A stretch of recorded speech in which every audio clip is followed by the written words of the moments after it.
दिल्ली में पिछले दिनों एक सरकारी फरमान ने कैसे कोहराम मचा रखा था। बिना किसी ठोस तैयारी, तर्क, तजुर्बे के दिल्ली की सरकार ने पुराने वाहनों की जब्ती शुरू कर दी थी। 2 दिन के अंदर ही दिल्ली सरकार को इस तुगलकी आदेश के नुकसान का अंदाजा हो गया और अब दिल्ली में 10 साल पुराने पेट्रोल और 15 साल पुराने डीजल की जब्ती का फरमान वापस लेने की तैयारी हो रही है। दिल्ली के मंत्री मनजिंदर सिंह सिरसा ने कल घोषणा की कि वायु गुणवत्ता प्रबंधन आयोग यानी CAQM से अनुरोध किया गया है कि पुराने वाहनों की जब्ती फिलहाल रोक दी जाए। तो बैकफुट पर सरकार क्यों आ गई है? तो आप ऐसे समझिए कि सरकार के पास अभी इंतजाम पर्याप्त नहीं है। नंबर प्लेट पढ़ने वाले पर्याप्त कैमरे जो कि पेट्रोल पंप पर लगाए जाएंगे पर्याप्त नहीं है।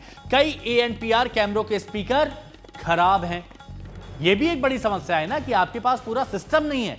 उत्तर प्रदेश, हरियाणा के वाहनों का आपके पास डेटा नहीं है। कैसे आप तय करेंगे? यूपी, हरियाणा में ऐसे आदेश लागू हैं नहीं। ये कहां पर हैं? दिल्ली में लागू हैं।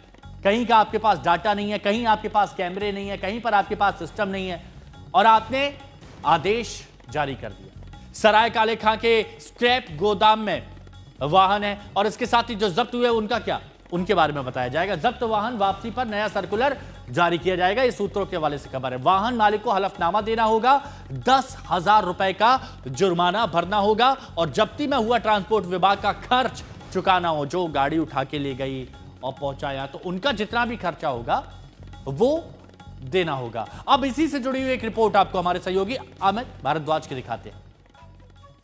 CAQM के आदेश के बाद दिल्ली के पेट्रोल पंप्स पे कुछ इस तरह के सरकारी आदेश लग गए, जिसका मतलब ये था कि 15 साल से पुरानी पेट्रोल की गाड़ियां और 10 साल से पुरानी डीजल की गाड़ियों को फ्यूल नहीं दिया जाएगा। यानी कि आप ईंधन भरवाने पेट्रोल पंप पे तो आएंगे, लेकिन एंड ऑफ लाइफ अगर आपकी गाड़ियां हैं तो आपको ईंधन नहीं मिलेगा, पेट्रोल डीजल नहीं मिलेगा।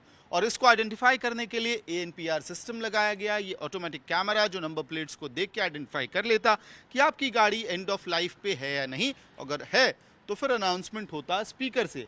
अब दिल्ली सरकार के मंत्री मनजिंदर सिंह सिरसा, जिन्होंने पत्र लिखा है CAQM को, उनका कहना है कि ANPR सिस्टम और इस ऑडियो सिस्टम में ग्लिचेस हैं। ANPR सिस्टम के अंदर दिल्ली से बाहर की गाड़ियों का डेटाबेस उपलब्ध नहीं है। साथ ही ये ऑर्डर अगर सिर्फ दिल्ली में लागू कराया जाता है तो इसका खामियाजा दिल्ली वालों पर को भरना पड़ेगा, लेकिन दिल्ली के बाहर NCR राज्यों की गाड़ियों पर ये लागू नहीं हो पाएगा, जिसकी वजह से दिल्ली वालों को नुकसान होगा और बाहर की गाड़ी, ये जो पूरा ऑर्डर है प्रदूषण रोकने को लेकर, ये इनएफेक्टिव होगा, यानी कि कारगर नहीं होगा। साथ ही ये सरकार को ये भी शक था कि दिल्ली की गाड़ियां आसपास के जिलों में यानी कि फरीदाबाद, पलवल, नोएडा जैसे जिलों में जाके फ्यूल भरवा के दिल्ली में ऑपरेट करती रहेंगी। तो ऐसे में इस पूरे ऑर्डर को कैसे लागू कराया जाएगा और इसका बेनिफिट क्या, जो सरकार जो सोच रही है, जिस वजह से CAQM का ये ऑर्डर पास किया गया है, वो उसका सच में असर होगा भी, वो इफेक्टिवनेस 100% होगा भी, ये सवाल थे। और इन्हीं सवालों की वजह से दिल्ली सरकार ने CAQM को पत्र लिखा, कहा कि फिलहाल इस ऑर्डर पर स्थायी रूप से रोक लगाई जाए।